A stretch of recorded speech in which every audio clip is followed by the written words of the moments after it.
Hello. Yeah, so I think most of you are there. When I introduced, but I'll still go ahead. I'm Nithya. I work as a lead consultant, application developer, actually a full stack developer in ThoughtWorks. One thing, like after hearing all of you, one thing that I felt was I've always had all these ideas. So I am just little very, I have not taken that first step to actually start startup. So for whoever who are trying, I really admire you, okay, for that risk and courage you just wanted to start with it. Okay, so today what I really want to talk about is, again, like some of you said, AI is becoming the buzzword, and there are a lot of shift that has happened recently. So I just want to take you through like what has happened, like how we started, like how it all started a long way back, and then where we are now, how to navigate. So that's mostly questions for which we have answers in the session. Okay, so let's start. Yeah. So again, before we get into all the buzzwords, I just wanted to talk about the rise from where we started. Actually, the word like the AI, artificial intelligence, it's not new. Though currently we associate artificial intelligence to generative intelligence, like AI and everything, it's not new. Actually, it all started with 1950. But in 1950, if you think about it, it was just a symbolic, which means it's a rule-based. So it is more like if this, else that kind of a thing. So some of the examples that happened then were mycin, which was something I think for like guessing this, like disease and things like that. One was ELISA. So this actually is just it's an image from Wikipedia, though this is not the actual one that was developed back then. If you see that year is like when 2005, this is where the application got developed, but the concept was there in 1950.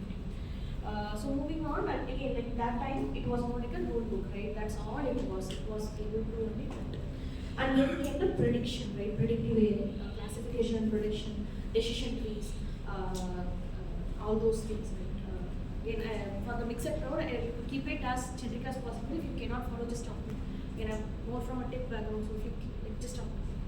So this is more of a prediction classification. Again, it can only tell, like if you show again, not even image, right? It's more like a text-based classification was there.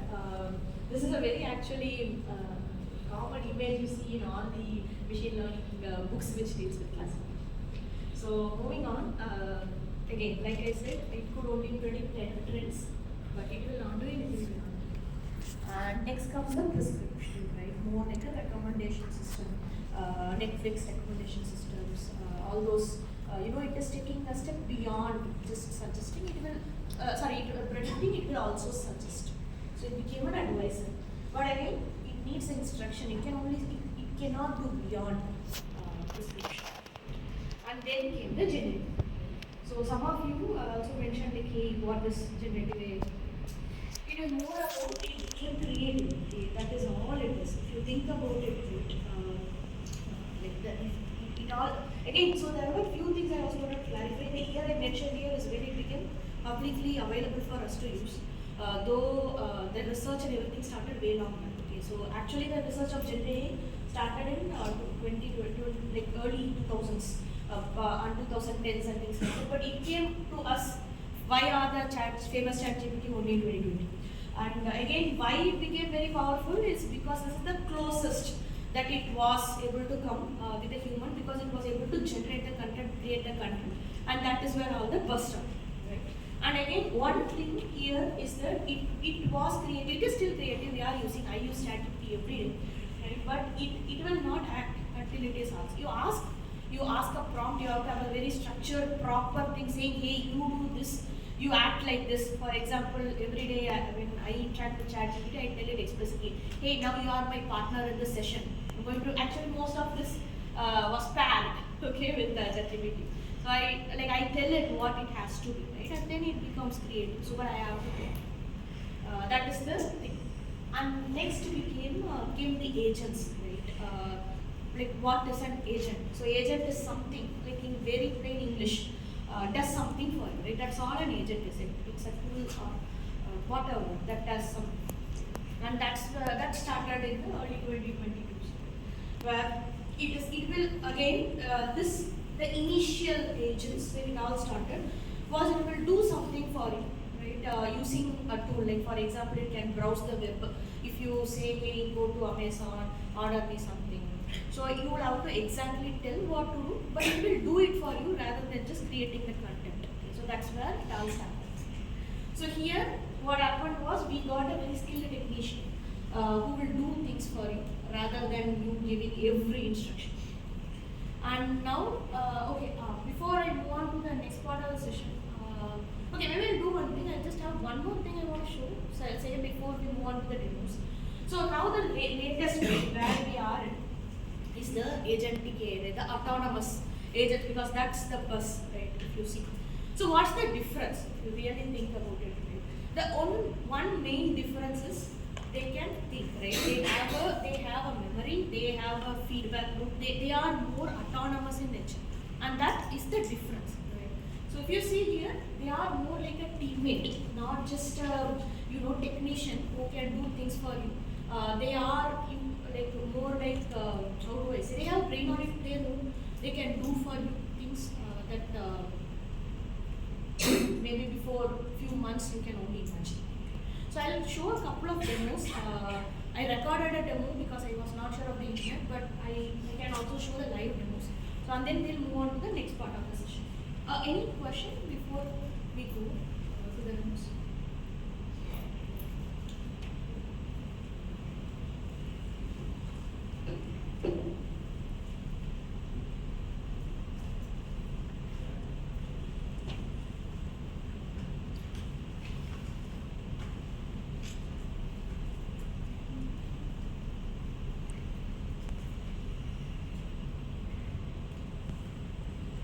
So we have a simple app, okay, again this is also a very simple tool called Radio. It will, for any LLM that you have, it just creates you a simple user interface. Again, I am not tweaking anything, okay, it's a very simple demo-friendly page. So what I'm going to do, so again, this is more of a, the example I'm going to show is more of a, browser navigation kind of an example. To tell you like how you can use a tool-based agent, right? More like an AI agent, but which is not autonomous. So you have to tell what to do. So again, there are so many examples. So I'll take the one that is like navigating browser because it's easy to see. So I just wrote the example here, so I'm basically type. So and you can choose the models. So currently the code that I wrote can choose any of these providers and models. Again, we'll get into details of these in the upcoming slides, but since people are more aware with OpenAI and ChatGPT, Mini, whatever, I'll just choose one. Again, by the way, all of them works. I hope it works now. It works. So usually, things does not work during the cool. So it has opened because I told go to Amazon.in and do this, right? So it knows that it has to open that website, go and search.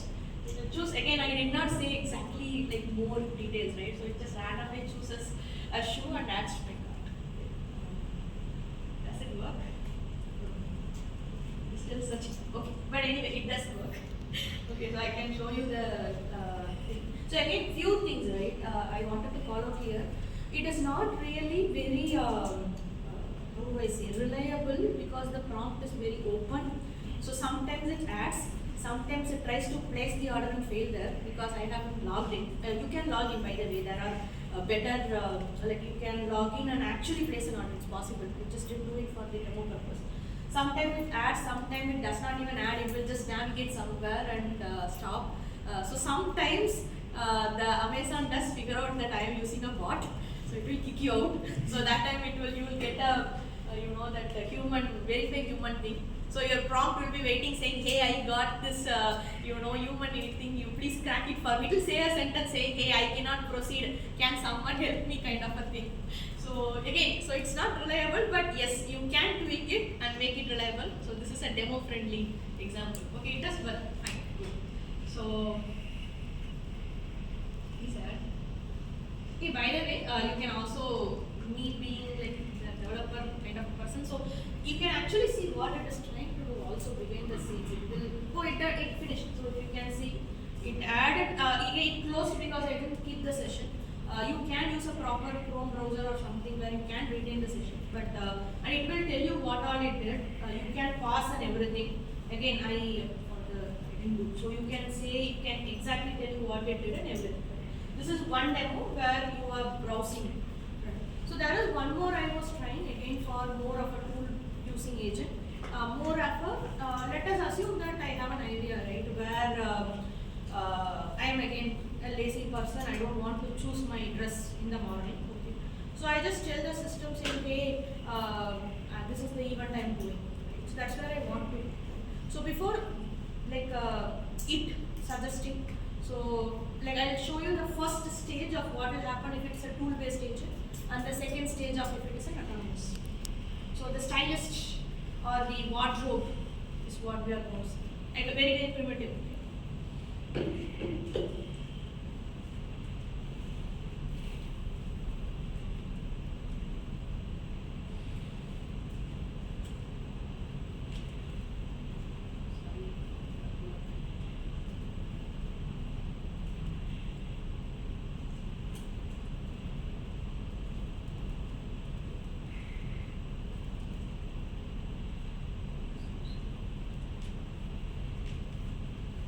This is something else I was trying, okay, where I asked it to be a, I tried to stop it. So I asked it to be a news agent and it will try it. So, okay, give me a minute.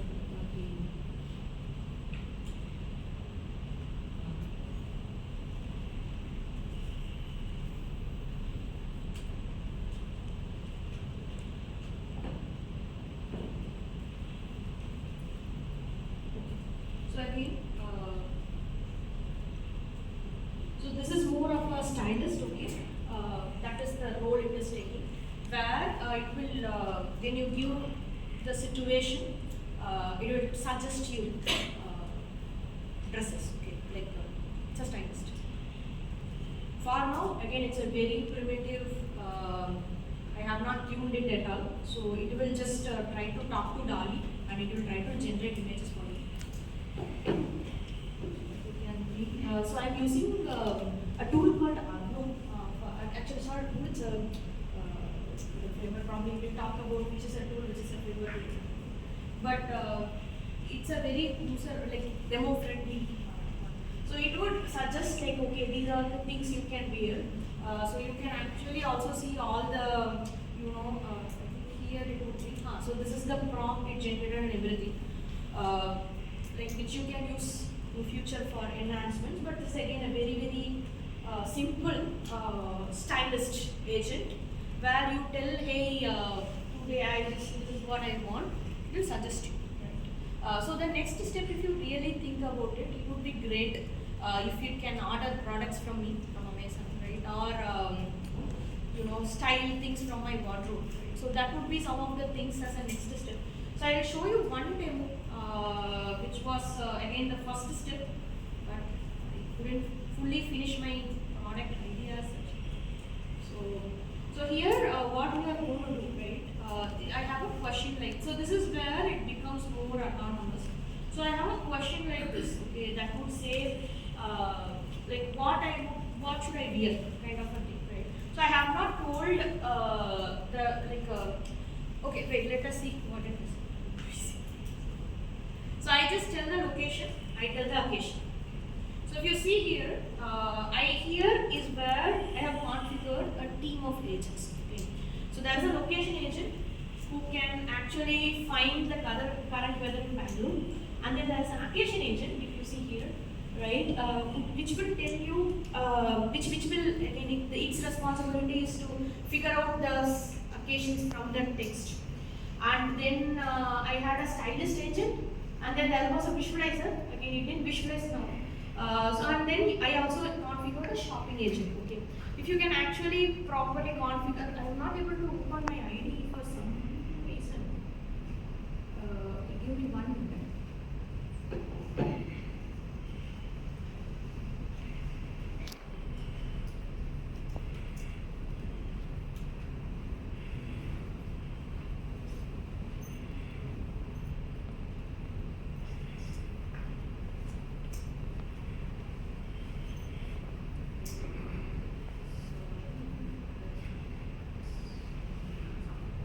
this is my team. Okay, so this is my team. So I have to tell exactly what it is. Okay, but it is that simple. It has become that simple. So especially with this tool that I'm using, you can actually say that this is the agent and this is the this is what I want you to do. So here, to keep things simple, I have just used a default model like everywhere. I did not tune it, I did not change it. But I actually tell that exact that I want agent to be that person, right? Simulate that behavior and not change. And again, so I also tell, for example, I actually mentioned saying, hey, don't do shopping if I did not request, right? I don't want the agent to place a order. And in fact, I can also tweak it saying, hey, don't place the order if it is more than 100, or I am very affiliated towards some brands, some shopping stores, things like that. And all you have to do now is, if you see here, this is all I did. Okay. So I just said all the agents that are part of, right, the basic coordinator, which is also for GPT-4, and then all the instructions. Right. So this is all it took for me, right, for the final demo, where it suggested me the outfits. If I can tweak these a little more, I can have like a full-fledged product. So this is something related to, I think what one of you asked, hey, can I not replace the developer? Actually, it is yes and no, okay. So a POC you can do, right? But which means, again, think about it here, it took me 3 hours in total for me to prepare for this final demo that I showed. But what it took me to come there was more than 10 days. If you think about it, I'll tell you why. Right? I have to know how to navigate, right? I have to know what to use. I have to know if that will work or not, and I have to know if this is what will work for your production or not. Right? So there are other things that are there apart from a simple POC. So if it is POC, right? Yes, you don't need a developer to do your POC. You do not need anyone actually to do the POC. You can pair with your LLM and you can do it. It's possible. Right? But beyond, that's where it's open. So I'll park there because I have more slides that I want to talk about as to how we navigate and what would change for us, right, in this space. Any questions before I move on? Yes. The first example we have shown for Amazon, the model itself is able to figure out that where is the search bar or if there are multiple search bars. In that page itself, there are multiple search bars. So it is able to figure out which search bar needs to. Yeah, so for the first one, I actually used only a local model. I didn't use ChatGPT actually. Yes, so I just used, so again there are two things. So I used a tool called browser agent, okay, browser use, sorry. So that browser use, again it has its own intelligence, right? So that is one. And the second thing, the LLM that I used, you can use anything. I used only a local LLM, like local model, went with Olama, like it's a local setup. I didn't go with ChatGPT for the first one. But if you think about it, again, that tool was designed for navigating along the browser. So it uses the path and everything to navigate. So it will look for those words, okay. So there would obviously be the tags and all those for finding the XPath, right, of that. So with that it will. So again, you have to use the right tool, and if you use the right tool, you don't have to give that intelligence to say, hey, go click the box. Another question. So all these use cases which you are showing, it's more of a B2C use case. For example, if I'm an individual, it will be helpful for me. Do you have any example or use case which will also be helpful for a business? I don't know if it is covered in the next slide, but just again, this in this session I have not talked about the B2B directly, but again this idea was more about it's more about like, hey, these are like things you can do. So again, it's just a starting, but I have not really covered. But we will talk about few other things, and then finally we can discuss about it, like what can be some of the ideas that you can do.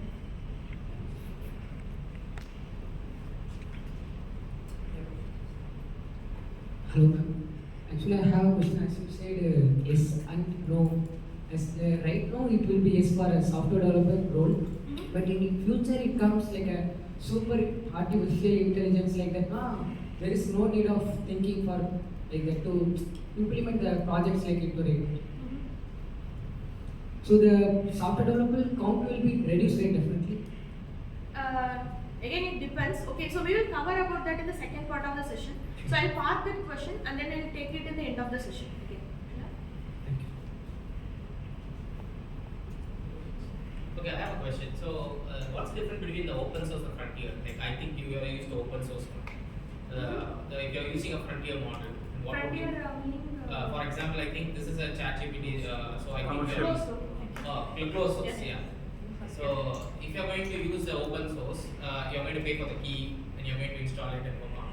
But if it's going to be LLM, a model that's been already in place, and you're going to download it and use it as an model, how that's going to have a difference? So the setup actually differs, right? So if you think about a few things, again I was going to in this when I was preparing for the demo, right? So few things, okay. Every model here, okay, let's just ensure that we are on the same page on the terminologies, right? So we have something called a model, okay. So model is like this brain thingy, okay, and every model is trained for a different purpose with a different data set. And again, that's what it is great about, right? So you cannot use one model for everything. That will not work.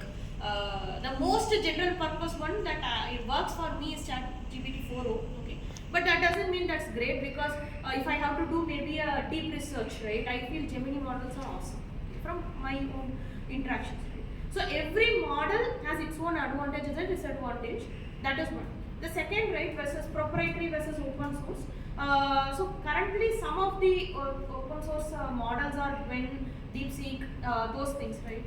Again, there is one thing here. You still have to host it somewhere, which will have a cost, right? Or maybe that model, you are paying for the model, but you will still have to pay for hosting it somewhere. See, for me, for my demo purpose, I am running a tool called Olama in my local, which will just run the model and simulate this environment for me. But if I have to go for a production grade system, I cannot go with any of it. I need something, right? At that time, it's more like a buy versus build kind of a thing, right? You can either set up this entire ecosystem, you can deploy it, keep the model deployed somewhere on your own, or you can use this buy option where there are servers and everything available and you can use it. So that's where it is. By end of the day, there will be a cost. It is more about maintenance cost or you are paying for the service is what it would matter. There will be some cost for running your system for production. As you mentioned, we need to choose the right set of tools to build our models, right? How to choose them? If you are covering it in later sessions, I'm good with that. Yeah, we will be talking about it. Yeah. See, the next thing is the landscape actually. So we will talk about how to navigate, how to choose the tool, what would be replaced, not in the second part of the session. Yeah, so again, I'll park that. So these are AI agents. How will things change when we go to the big AI side of things? So the final demo I showed is actually autonomous agents, which is agentic. So again, I'll talk about what is the difference and how things move from one. See again, like I showed in that thing, right? So it is a very the gap is becoming smaller and smaller. So we are also very confused about, hey, is it this or that? What is it now? How do I use? There are so many things out in the world. How do I navigate, right? So that would be the second part, because when I stumbled upon this few months back, right, that was the first question I had. Hey, so many buzzwords. Oh my God! Every week there is a tool, there is a framework, there is a platform. What am I supposed to do, right? Again, me being developer and like one or two of you said, right? Will I be replaced? That's a typical question, and everyone would get. And that's how it started, right? Two months back. And I'll tell you what I understood and how I navigate and how I want to do it. And also the small experience, you asked a question, what's the difference between B2B and B2C model? Model makes a difference. For example, open source is more companies like B2C use it, but when it's closed and frontier models it be used for B2B. Why? Because of privacy. They don't take that kind of risk to open it and share it with the open source. But there are use cases where as a company we do it, but there are very limitations where companies will find it difficult to take it up open source. Yeah, that would be one of the use cases where the risk factors will play, privacy will play, especially in healthcare systems, finance. There are lots of regulations. I'll move on. You have last So my question is regarding the logging that you mentioned about trying to log in using the chatbot in Amazon. So as a security tester, if anyone sees, they don't want chatbot to access their application. But as an AI developer, they try to achieve that. So is it always going to be a cat-and-mouse game between these two teams? And another thing is related to the vibe coding happening. Recently there was a breach of security happened and they were able to expose all those API keys that were generated in the loggable record. So how these things are going to be takes place? So this was not something I planned for the session, so maybe we'll talk later. But just to one thing, right, just so that we are on the same page, at least with the browser use tool and few other tools like that, you can actually log in. Okay, you can either give the session context or you can give the username password as a sensitive information and login. But yes, there are risks which I have not thought of covering in the session, but we can talk after the session as to security, right? How we can deal with security. So that's something we will take. I'll move on in the interest of time because some of your questions I feel might be covered here and then we'll take the questions in the end of the session. So again, like I said, right, when I stumbled upon this, even before I started preparing for the demo, right, it's more about what do I show, what do I do. So out of all the tools and framework and everything available out there, so we from ThoughtWorks actually have a technology leader. Okay, so we always bucket things into 4 groups: tools, frameworks, platforms, and techniques. Okay. So what I started doing was for me to understand and navigate. I tried that, it worked. So I'm going to show you something similar, right? So this is more about the landscape. So first thing is a tool. A tool is something that would do something very well. It does only one thing, and it does that one thing very well. Okay. So like it shows. So again, just a call out. Like this image is more about for us to visually understand what it is, and again it's a generated image. Okay. So some of the tools that are out there, it's not an exclusive list. Okay. Some of the tools that are out there that are common are these, right? These are tools because they does only one thing and they does that one thing very well. Okay. That's all. It does not have a brain. It does not have anything beyond it. Okay.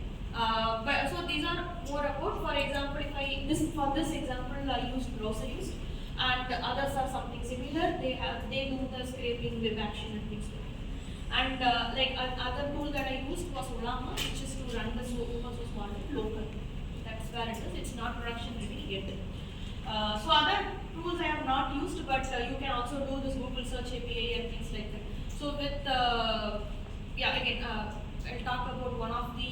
I have not used exactly SERP API, but internally in one of my examples, it did use a search. Again, these are some of the tools that we have. So moving on, the next is a framework, right? A framework is something that gives a structure, like more like this spaceship, right? It gives some. It's a little thing more than a tool. It's not just a tool. It gives you something to build onto. So that's what a framework is. So these are some of the common frameworks out there. Agno is what I used. So it is it's in between a tool and a framework kind of a thing, but still it is called a framework because it does more than a tool, right? If you think about it, I can set up a multi-agent in that. I actually can do 3-4 levels of agent, like from tool-based agent to multi-agent to autonomous agents can be achieved in Agno at different levels. So it is not a simple tool. So is True AI and Autogen also similar to Agno? Sorry, come again? I mean, is on the True AI and Autogen also similar to Agno? Yeah, they are all frameworks. Okay, so they offer a little more. It's not a tool. It is something for you to build upon to. For example, LangChain. In my first example with browser use was the tool, but LangChain was the framework. So it was what I used to talk to a language. So it is something like you don't have to start everything from scratch, right? If you have to start everything from scratch, then you have to start with talking to the API, then having some feedback loop and memory and everything, right? Like you have to build everything from scratch. So these kind of frameworks help you for that's all it is. Again, there is one more section. Probably will like recap if there are questions. So this is a framework, right? And most of our buzzwords actually come from platform. Okay, so the platform is something that is more like this environment, right? Like more like you have everything that you have to build. Now you can just build. There would be tools in it, there would be frameworks in it, but it's a bigger space kind of a thing. Right? So this is where most of our buzzwords come in. Okay, the Auto-GPT, Agent-GPT, that Open Manus AI. OpenAI operator, everything falls here. Okay, it would give you a platform. Okay, which is something that's not immediately usable. You will have to do something on top of it. It's more like you can use it, but you will have to work on top of it to give the result. Right? Or you go with the hosted solutions like that Manus AI or operator, which would do it for you. So this is where most of the happenings are there, like this Devin, Agent-GPT. Actually, Agent-GPT is something, they have a web interface.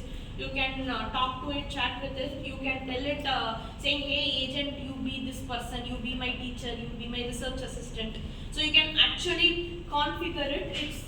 There's a free version available for you to try and play with it. So this GPT researcher also, you don't have a free version, but all of this can be set up in local. Maybe I'll say most of it you can set up in local. Some sort of local setup might be difficult, but you can set up and get it done. Yeah. So the last section we have is the technique. Okay. Again, how to do, right? So some of the techniques that you might have heard a lot probably is the RAG. It's like it was for a long time like just been spoken about, right? It's more about retrieval augmented. So like how you can retrieve content better, kind of a thing. And these are some of the other techniques. So long-term memory system is something that there are a lot of research going on where we are trying to preserve. Because if you think about it, right, for you to chat or for like an LLM to properly grow into an agent, it has to have the context, right, and it has to have the memory of what all happened and how to take it further and everything. So that's there. And then this MCP is also gaining, model context protocol is also gaining popularity because it's more like it's like a rule. Okay, it's more like you tell the system, hey, this is how I will give you data. This is how I will train you. It's more like you have defined protocols. Right? So some of these are more like a technique of how to use. They are it's a concept. Okay, it's not something that is usable. So that's the difference, right? In this landscape, right? Because if you think about it, you just hear a term, you don't know what to do about it. But this is how you have, right? So techniques are something more like a concept how you use. You can mix and match, right? And platform is more for you like a very open space for you to start somewhere, try it, right? And then you have this framework that gives you a structure, and then you have the tools. So one thing, right, if you think about it, the platform actually uses some frameworks and tools within. Okay, so that's where it is. It might be a little confusing, but maybe take a step back, go back, and then when you start trying things out, it will click. So this is what we have as a landscape. Yes. And I have one more this is what we have, and then I have few like any questions until what we spoke. So there was one question here, right? That someone asked, like, how do I know if it is? Again, I use the term agentic for more of autonomous agentic behavior. So how do I know if something is, if I'm going to use it as just a tool or it is autonomous, right? No tool or framework is actually strictly like it is not tied to one sector of a. It is more about how you use it. Okay. So, for example, right, like it is this one question, right? Whether you are giving the instruction or you are getting it. For example, in the example I showed, right? There are two things, right? If you think about it. In the first setup, where I had my stylist agent, I told the agent that, hey, you go to this person, you do this, I gave the set of instructions, right? That was user driven. In the second example, I configured my agents in a way where they talk among each other and they figure it out. Okay, so in fact, I can even configure it in a way where I don't even say it is Amazon. I can say, hey, you just open some retail thing and do the shopping for me, right? So in that case, actually, the agent is taking the decision as to which website I have to use, what I actually have to do. It does the planning, it does the execution, it does the talking, orchestration, everything. I don't care. And that is what makes something from a user-driven to an autonomous. And that is the difference, and it does not lie within a tool or a framework. So, any questions so far?